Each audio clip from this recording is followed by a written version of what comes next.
Recently, or let's say a few months ago, a new TV show released called Arcane, and I love the characters in that game. We're gonna grab 3 characters from the series, the Jinx, Vi, and Caitlyn, and we're gonna reinterpret them from their stylized version into what they might look like in real life. But we're gonna include an AI that can turn cartoon characters, or any characters basically, into a more realistic version. We're gonna create more realistic versions of these characters, and then we're gonna challenge the AI to create a better one.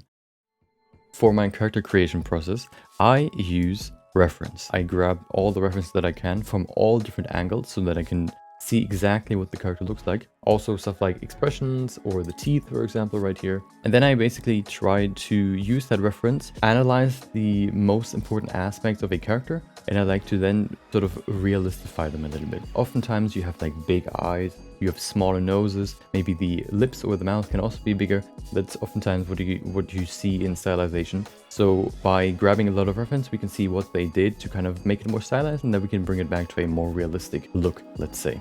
I grabbed as many references as I could. What I like to do is I create this grid. This is sort of the best front shot that I found, and then we can see if we go to this direction, we can see it rotates more and more and more to the right, and then if we go to this side, it rotates more and more and more to the left. Not only from the face, but also the body, and also some references to kind of get an idea what, for example, the creators of her, how they would portray her.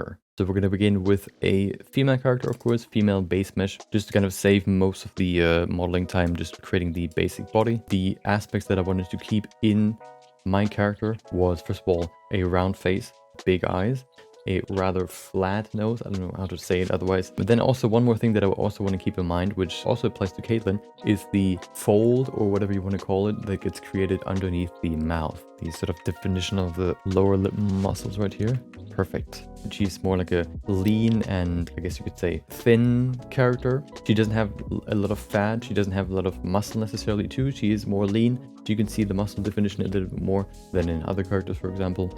I think the most important part about this project was to get the likeness right. So how long is the nose, how wide is the face, how big are the eyes? Basically trying to find the right balance between all the pieces in the face and keeping the proportions in mind, basically.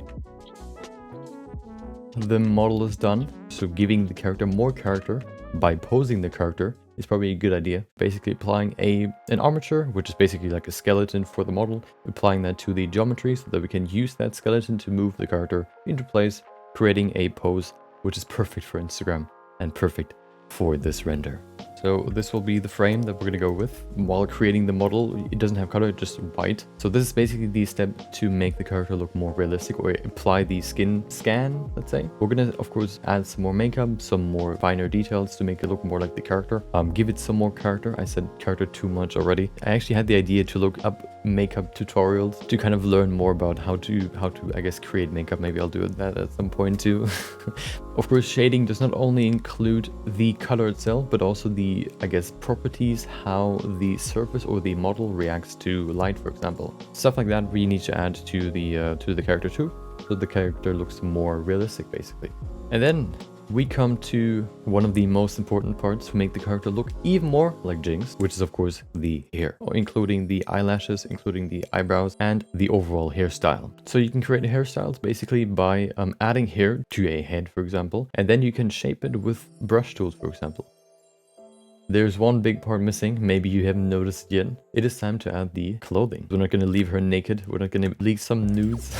We're adding the base top first, and then adding some details later to finish the top and the clothing too. The next step is to render it. It doesn't take too long. I think it was like 45 minutes. After finishing the render, we can go into what I like to call the PP, post-processing. We're going to go into Photoshop and just do some minor adjustments to kind of optimize the visual, make it look as good as possible. And after doing that, we have the final result.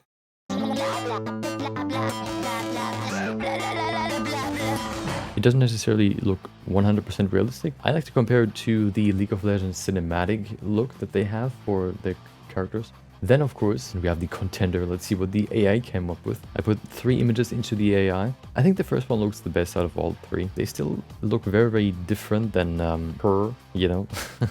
But I guess that's just maybe what you can expect from the AI. It has to kind of work with what it sees, and maybe, you know, the style is too stylized to turn it into a more realistic version. After seeing the images made by the AI, I thought, what would happen if I fed those images back to the AI a couple times? If you want to see how that turned out, make sure to watch until the end. Okay, now that you've seen the first one and the comparison between the AI, let's go straight to the next one, which is of course Vi. She has actually a quite a round face shape. The nose looks very distinct. It has a very distinct shape. She also has like a small bump on her bridge that I have here too. The scars, she has a few scars that I wanted to include. She's been in a lot of fights, so keeping those scars is very important. She has more muscles, so the body itself needs to be bigger, so I made the arms, for example, bigger. She has 3 layers of clothing, which was a little bit difficult, or it just takes a long time to create. I couldn't necessarily grab Jinx's base and just use that for her hair too. I had to create a whole new hairstyle. Wasn't too hard, it just requires some time and, you know, requires some more time to detail it out. The next step is the pose, as if the camera would be the opponent. You know, she's standing in front of you or to hit you in the face, you know.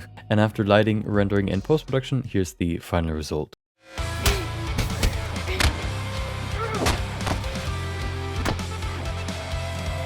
I think it's definitely better than the first one. This one is just a little bit more refined and the workflow went easier. I also spent a little bit more time on it, so, you know, it looks a little bit better than the first one, I think. So let's look at the AI and see which one's better. Can the AI beat Vi? What the AI nails a little bit better, maybe, than I did, is the realism aspect. Of course, the AI grabs from real images and then puts them together into one composition for a face. So you could argue that they look more realistic, but they capture the lightness less. I don't know why the skin tone is so red.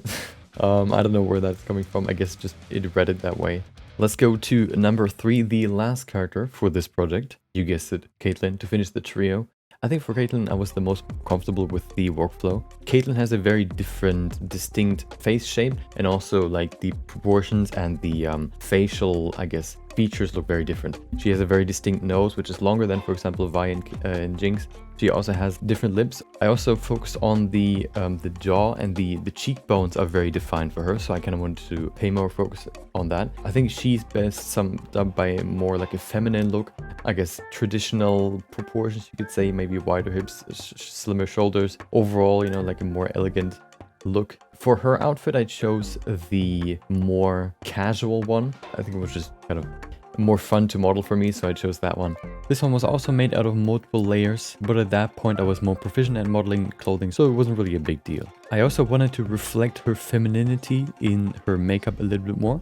So on top of the usual makeup that I gave to Jinx and Vi as well, I added some contouring to the nose, for example, and refined the eyebrow shape with some makeup as well, just to make it look very clean and, yeah, more feminine, I guess.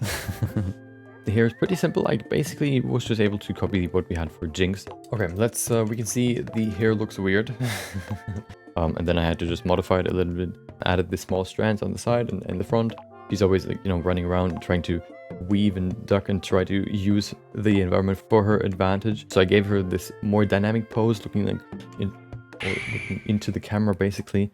Overall, let's look at the final result after the rendering and lighting.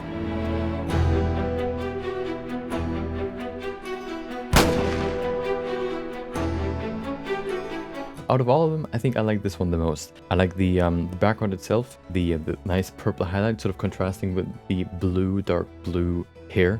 I don't know, I overall just like Caitlyn maybe the most out of all the characters. For Caitlyn, we actually have quite a few good photos that we could use for the AI. I think that's actually a pretty good recreation of the original character. For the other ones, I mean, did a pretty okay job. Maybe if you go way far enough, maybe behind 3 walls, it looks good, maybe, I don't know. Now the question is, who did it better, the AI or me?